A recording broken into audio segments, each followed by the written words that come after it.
This is Sekhar Guragala. Welcome to my YouTube channel. ఈరోజు ఈ video యొక్క ముఖ్య ఉద్దేశం ఏంటంటే గ్రూప్ 3 డీవీకి ఎవరెవరు అటెండ్ అవుతున్నారు, ఎవరు అటెండ్ కాకూడదు, ఎవరు అటెండ్ కాకపోతే ఇతరులకు జరిగే మెయిల్ ఏంటి అనే విషయాల గురించి చర్చించుకుందాం. ఇదైతే ఫస్ట్ ఆఫ్ ఆల్ మనకు ఇప్పుడు ప్రస్తుతం గవర్నమెంట్ జాబ్ చేస్తూ సెలెక్ట్ అయ్యారు వాళ్ళందరికీ ఒక విన్నపం. గ్రూప్ 3 అభ్యర్థుల ఆవేదన మీరందరూ అర్థం చేసుకుంటారని ఉద్దేశంతో వాళ్ళందరి కోరిక మేరకు వాళ్ళందరి రిక్వెస్ట్ మేరకు నాకున్న ఫాలోవర్స్ తెలియజేయాలనే ఉద్దేశంతో రిలీజ్ చేస్తున్నాను. ఎవరైతే డిఎల్, జేఎల్, గురుకుల, డిఎస్సి, గ్రూప్ 4, గ్రూప్ 1, గ్రూప్ 2 లాంటి పోస్ట్ సెలెక్ట్ అయి ఉన్నారు, మీ అందరూ కూడా చాలా మంది ఇందులో గ్రూప్ 3కి సెలెక్ట్ అయి ఉన్నారు. మీ అందరూ గ్రూప్ 3 సర్టిఫికేట్ వెరిఫికేషన్ వెళ్ళకపోవడం వల్ల మనకంటే తక్కువ మార్క్స్ వచ్చి తక్కువ ర్యాంక్ ఉన్న వాళ్ళకి గ్రూప్ 3 వస్తుంది. ఆ విధంగా మనం ఒక్క పోస్ట్కి స్కిప్ చేసి వెళ్ళకపోవడం వల్ల మనకంటే తక్కువ ఉన్న వాళ్ళకి జాబ్ వస్తే ఒక ఫ్యామిలీకి మనం లైఫ్ ఇచ్చిన వాళ్ళకంటే మనకి చిన్న హెల్ప్ చేస్తే వాళ్ళకి మన గురించి చెప్పుకుంటే చాలా గొప్పగా ఫీల్ అవుతాం.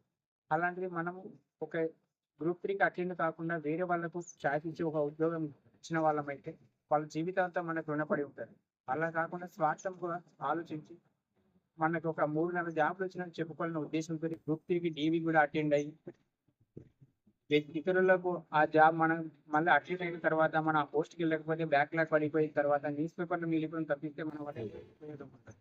ఆ విధంగా మీరు గ్రూప్ 3 డీవీకి అటెండ్ కాకుండా మనకంటే తక్కువ స్కోర్ ఉన్న వాళ్ళకి ఒక అవకాశం ఇవ్వండి అని నేను కోరుకుంటున్నాను. ఈ రోజుల్లో వాళ్ళు మన శత్రువులు కాదు, వాళ్ళు ఏదో వేరే దేశం నుంచి వచ్చిన వాళ్ళు కాదు, మనతో పాటు చదువుకున్న వాళ్ళే. మన అన్న, మన తమ్ముడు, మన అక్క, మన చెల్లి, మన ఫ్రెండ్, మన స్టడీ అని మన పక్కనే కూర్చొని చదువుకున్న వాళ్ళు వాళ్ళందరూ కూడా మనలాంటి అభ్యర్థులు. మొన్నటి వరకు మనం కూడా ఒక నిరుద్యోగులని మన అదృష్టం అయితే 2-3 జాబ్లు వచ్చినాయి. వాళ్ళ అదృష్టం బాగాలేక ఒకే జాబ్ దగ్గర ఆగిపోయి బార్డర్లో కొట్టుమిట్టాడుతున్నారు. వాళ్ళ యొక్క రిక్వెస్ట్ కూడా అర్థం చేసుకుని డీవీకి అటెండ్ కాకుండా ఉండండి అని. ఒకవేళ అటెండ్ అయితే ఏమవుతుందంటే ఇప్పుడు ప్రస్తుతం మన టీజీపీఎస్సీ ఉన్న రూల్స్ ప్రకారం సర్టిఫికేట్ వెరిఫికేషన్ అటెండ్ అయిన తర్వాత మన ఆ పోస్టుకు వెళ్ళకపోతే ఇక అది బ్యాక్లాగ్ మిగిలిపోతుంది. అందుకోసం మనం మొదట సర్టిఫికేట్ వెరిఫికేషన్ వెళ్ళకుండా ఉండడం. డిఎస్సి లాంటి వాళ్ళు ఏం చేయాలంటే నాకు దృష్టాంతం డిఎస్సి వాళ్ళు గ్రూప్ 3 బీఎస్సీ దాదాపు సమానం. వీళ్ళు కూడా కొంచెం ఈ వైపు రాకుండా ఉంటేనే మంచిది. ఎందుకంటే మీరు ఆల్రెడీ ఏదో ఒక జాబ్లో ఉంటారు. నెక్స్ట్ నోటిఫికేషన్ డిఎస్సి గ్రూప్ 1 అని, గ్రూప్ 2 గ్రూప్ 1 అని చదువుకోవచ్చు. కానీ మీరు దాని నుంచి గ్రూప్ 3కి రావడం వల్ల ఇప్పుడు ఒక లైఫ్, ఒక యొక్క జీవితం వేస్ట్ అయిపోయింది. అందుకోసం నా స్మార్ట్ రిక్వెస్ట్, మీరు కూడా దానినే ఉండిపోండి. మీ కింద ఉన్న వాళ్ళకి గ్రూప్ 3 అవకాశం ఇవ్వండి.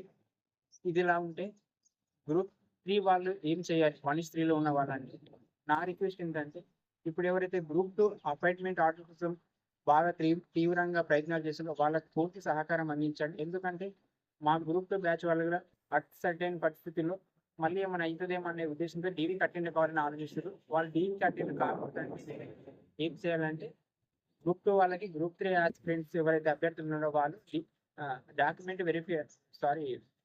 మన అపాయింట్మెంట్ ఆర్డర్స్ కోసం మీరు కూడా ఎఫర్ట్ చేయండి వాళ్ళతో పాటు. ఆ విధంగా వాళ్ళు తొందర అపాయింట్మెంట్ గ్రూప్ 3 వైపు ఎవరు కూడా రాదు. మరి వీళ్ళ తర్వాత మిగతా ఎవరైతే గ్రూప్ 1, గ్రూప్ 2, గ్రూప్ 3 సరే ఏ జాబ్ రాకుండా ఉన్న అన్ఎంప్లాయ్మెంట్ స్టూడెంట్స్ ఎవరంటారో మీరు చేయాల్సిన రిక్వెస్ట్, మీరు చేయాల్సింది ఏంటంటే ఫస్ట్ ఆఫ్ ఆల్ మీరు మీ లోపల ఉన్న ఎమ్మెల్యేలు, మంత్రులను ఎవరు ప్రభుత్వాన్ని రిక్వెస్ట్ చేయండి. ప్రశాంతంగా, పీస్ఫుల్గా, ఎలాంటి ప్రజా జీవితానికి ఎలాంటి ఆటంకం జరగకుండా రిక్వెస్ట్, విన్నపాలు తెలియచేయండి. గ్రూప్ 2, గ్రూప్ 3 ప్రాసెస్ ఇంకేమైనా మిగిలిపోయిన ఎగ్జామ్స్ ప్రాసెస్ మధ్యలో మిగిలిపోతే వాటిని కంప్లీట్ చేయమని రిక్వెస్ట్ చేస్తే అప్పుడు మీకు ఇతర నోటిఫికేషన్ అడగడానికి కూడా మీకు అవకాశం.